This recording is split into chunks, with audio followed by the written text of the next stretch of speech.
Hello, I am Hannah Tovey and I am Programme Director of Retail with Live, and I am joined today by Tom Summerfield from Peak.ai. Hi Tom, thank you for joining us. Hey, thanks for being here. Thank you. Tom, for anyone who doesn't know you or Peak.ai, can you tell us who you are and what you do, please?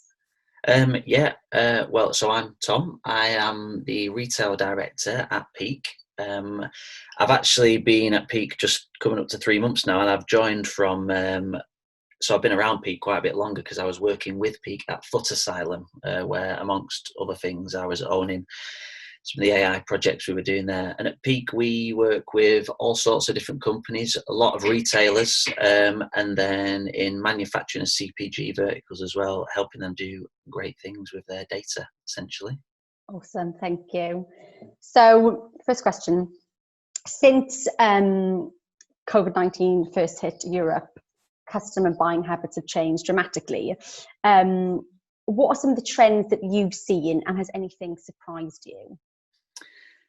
There has been, most certainly been some things that have changed. I think the biggest thing that we've heard and seen for multi-channel retailers is that footfall is massively down in shops, which is not a great surprise, but conversion rate of that footfall has gone like through the roof, basically. So we're sort of seeing, like, have we been like catapulted into a world where like window shopping is no longer a thing, so people are going shopping, they're going with intent, essentially.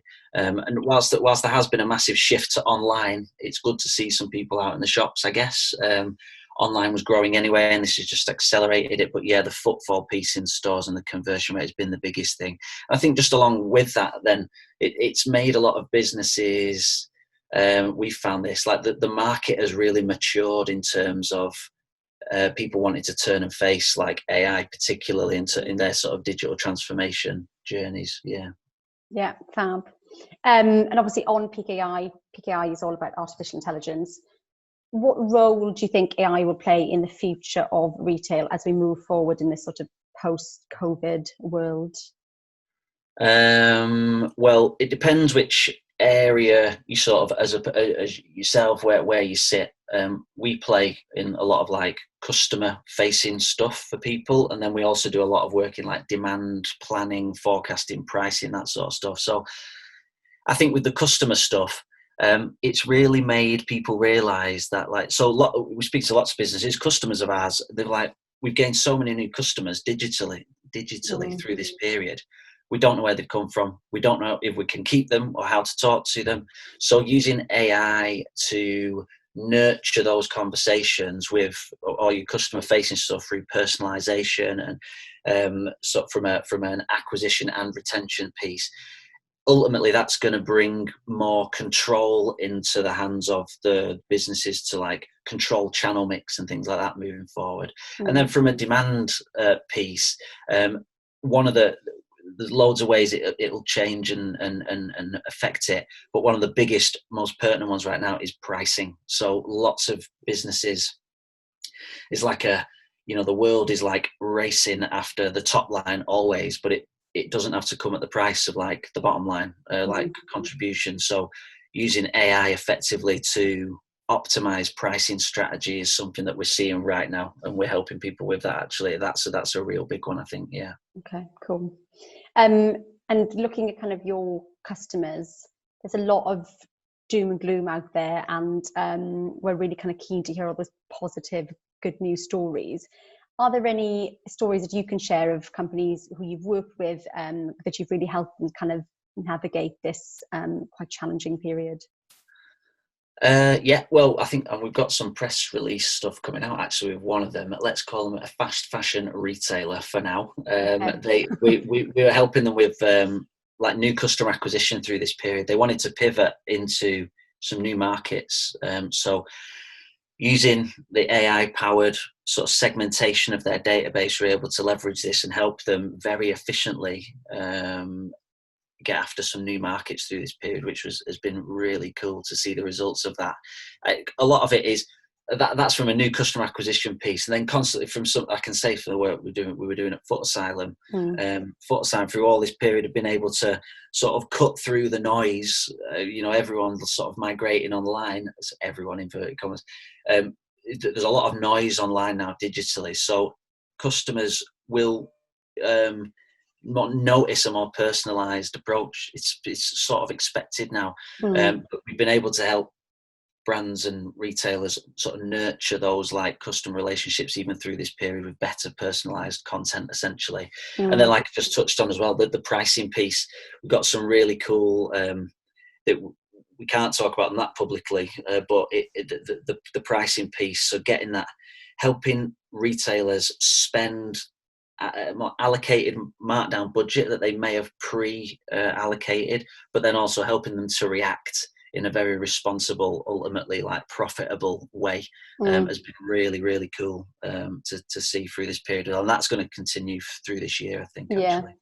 When is that press release coming out so we can look out? I think it's imminent. It's imminent. I think we're waiting one for something. So sorry. Okay, we'll look out for that. bit of a teaser there, yeah. No, that's good to know.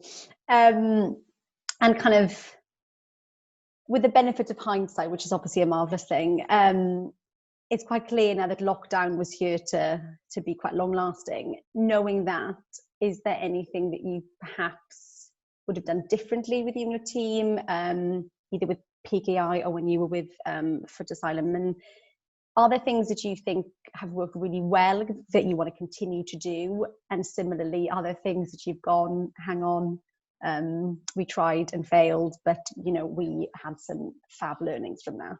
So there's kind of two questions in that. Sorry.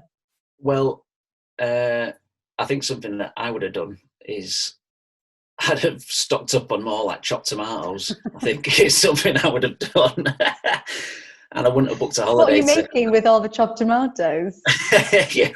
I'm still struggling to get my hands on it yet. No, and I wouldn't have booked a holiday to Andalusia, that's for sure. Oh gosh, yeah. I think something that has been really cool is actually adapting to like working from home, like with all the video calls and stuff. That surprised me a little bit, to be honest, at how good that's been, because whilst I think the novelty of it is starting to just become, it's a little bit jaded in, it's a bit tiring in parts now. I think largely on the whole, productivity has been brilliant. Communication with customers, like fantastic. It's actually been easier to chat to people in some ways. So I think that's probably the coolest thing that's come out of it, is the adaptation of still having a brilliant like team mentality from but Peak are pretty well set up for, and everything's in the cloud and stuff anyway. But I can speak from, as I was leaving Foot Asylum, it was just when lockdown was on the cusp of happening, and Foot Asylum weren't massively geared up for that, but I know that that's been a completely like transformational piece for those guys as well, which is cool to see. So I think that there's obviously been little bumps, but I think everyone's adapted great. There's been so many examples of retailers who were not set up to work from home, but really quickly transformed to sort of support of their colleagues. And we're hearing things with retailers who did that for like 3,000 people. It's amazing how quickly people adapted really to that change. Like I can't imagine that was an easy feat. Some of the businesses that we work with, I don't think they're not rushing back to the office, to be honest. I think it's productivity is like through the roof for some of them, which is, I don't know if that's even that sustainable sometimes, because I think we've all got very, very busy, but it's but no, I think that certainly for the rest of this year it feels like it's going to be a bit like this still. So absolutely adapted well, so that's been good. I think a really positive thing from this is that you employ a team because you trust them to do a really great job, and hopefully they can do that whether that's from at home or in an office. As long as they are on it and on their device, you can trust them to do their job. It's definitely not been a problem at Peak. That like it's even kicked everyone on a bit. So it's cool. It's great to know. Fab. Tom, thank you so much for your time today. I really appreciate it. Yeah, thanks a lot, Anna. Speak to you soon. Bye.